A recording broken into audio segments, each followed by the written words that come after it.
Bonjour, bienvenue à la capsule d'écologie intégrale d'aujourd'hui, qui est à la fois la 38e de l'année et la 4e de la série printanière. Cette série, nous l'avons appelée « Nous sommes tous l'équipage », ce qui est une manière de dire que créer un monde plus juste et plus vert, c'est notre responsabilité à toutes et à tous. Aujourd'hui, on va parler du mouvement zéro déchet. Si on aspire à être zéro déchet, c'est peut-être justement parce qu'on a un problème de déchets et même un gros problème. Déjà, la taille de nos poubelles et de nos bacs de recyclage dit quelque chose de notre mode de vie. Et le pape François en parle d'une manière très lucide dans son encyclique Laudato Si, loué sois-tu. Des centaines de millions de tonnes de déchets sont produites chaque année, dont beaucoup ne sont pas biodégradables. Des déchets domestiques et commerciaux, des déchets de démolition, des déchets cliniques, électroniques, industriels, des déchets hautement toxiques et radioactifs. Et ça se retrouve partout dans notre nature. La Terre, notre maison commune, semble se transformer toujours davantage en un immense dépotoir. Chez nous au Québec, selon les chiffres de Recycle Québec, c'est 700 kilos de déchets qui sont produits en moyenne par chacun d'entre nous. Et ça, nos déchets se retrouvent certainement dans nos poubelles, mais aussi un peu partout ailleurs. Il suffit de se promener, de faire une marche, puis on va trouver des bouteilles de plastique et des tonnes d'autres choses partout le long des trottoirs, dans les parcs, dans les boisés. Ils ont piétiné mon domaine, disait le prophète Jérémie. C'était un domaine ravissant. Ils en ont fait un désert sinistre. Ce que le prophète raconte, en fait, on pourrait facilement le transposer à aujourd'hui. Notre terre était un domaine ravissant et nous en avons fait un dépotoir et peut-être dans certains cas aussi un désert sinistre. Est-ce qu'on n'a pas l'impression des fois qu'on est en train de crouler sous les déchets, crouler sous notre propre mode de vie? Peut-être qu'un petit changement est nécessaire. Bien sûr, on peut faire des changements individuels. On peut, par exemple, réduire nos déchets organiques en apprenant à composter. Ici, au Saguenay, c'est facile d'obtenir une boîte de compostage chez Eureco, sur la rue Racine à Chicoutimi, mais je suis sûre qu'il y a plein d'autres endroits où on peut en trouver dans la région et les bricoleurs peuvent s'en faire aussi. On peut décider de jardiner, donc on est à la saison là où on pense à planter nos plants de tomates, mais il y a aussi des choses un peu plus organisées qui se font et il y a de l'espoir quand même. Il y a des décisions qui ont été prises par le gouvernement et là je vais vous donner des renseignements que j'ai pris sur le site 1.5.ca, donc qui est un site qui déborde d'informations positives sur la situation écologique et ça date du 12 mai 2021. Donc on nous disait sur ce site-là que oui, c'est vrai qu'on a un problème de déchets. Par exemple, on produit 1,1 milliard de bouteilles d'eau au Québec, alors qu'on a à peu près tous de l'eau potable qui sort du robinet. Puis il y a des études qui ont montré que même elle était d'excellente qualité, d'aussi bonne qualité que celle qu'on peut trouver dans les bouteilles en plastique. Donc, il y a des décisions qui sont prises à partir de 2022.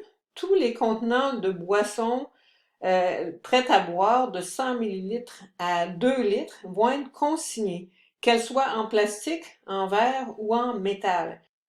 On espère ainsi que d'ici 2025, 75% des bouteilles pourront être réutilisées et 90% d'ici 2030. Il y a aussi des bonnes nouvelles du côté du recyclage. Présentement, les entreprises qui produisent des emballages versent des montants à Éco-entreprise Québec qui, à son tour, verse des compensations aux municipalités qui gèrent le recyclage et par le biais de Recycle Québec. Mais progressivement, entre 2022 et 2025, on va aller vers un nouveau système où les producteurs d'emballage vont avoir une responsabilité accrue. Et puis, il y a aussi les fameux bacs bruns. Normalement, toutes les municipalités du Québec auraient dû avoir leur bac brun en 2020. Mais en fait, à l'heure actuelle, il y a seulement 500 municipalités sur 1108 qui ont leur bac brun. Et on sait que dans notre région, ça tarde pas mal au Saguenay. L'échéance a été reportée à 2025, mais ce sera sûrement une excellente chose quand on pourra composter tous nos déchets organiques qui encombrent les dépotoirs pour rien. Mais entre-temps, il y a des citoyens qui ont décidé de passer à l'action et on en vient à ce qui était le titre de notre capsule, la question du zéro déchet. Le zéro déchet, il y en a qui l'ont vécu d'une manière assez extrême. Dans ce livre-là, qui est sorti il y a quelques années, on raconte l'histoire d'une famille qui a réussi à limiter ses déchets à moins de 1 kg par an. C'est absolument phénoménal, là, 1 kg par an. Ils ont dû s'astreindre à une discipline puis de la créativité, mais on dit aussi que ça leur a permis de sauver beaucoup d'argent. Bon, peut-être qu'on vise pas quelque chose d'aussi extrême que cela, mais il y a moyen certainement de réduire chacun la quantité de déchets qu'on produit. Et au Québec, il y a l'Association québécoise Zéro Déchet qui a été créée par des citoyens conscients du problème, donc créée en 2017.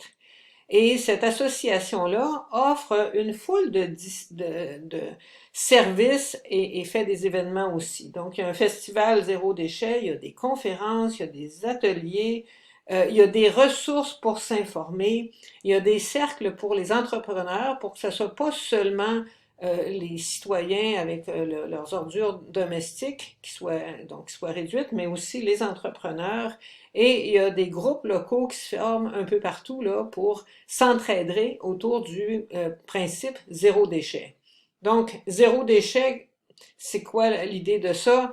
Le nom le dit, c'est de produire la quantité la plus petite possible de déchets. Donc, une bonne façon de réduire nos déchets, c'est d'éviter tout gaspillage, qu'il n'y ait rien qui se retrouve à la poubelle, de composter tout ce qui est organique et de faire la lutte aux emballages. Donc, acheter des produits qui sont le moins possible emballés ou pas du tout emballés.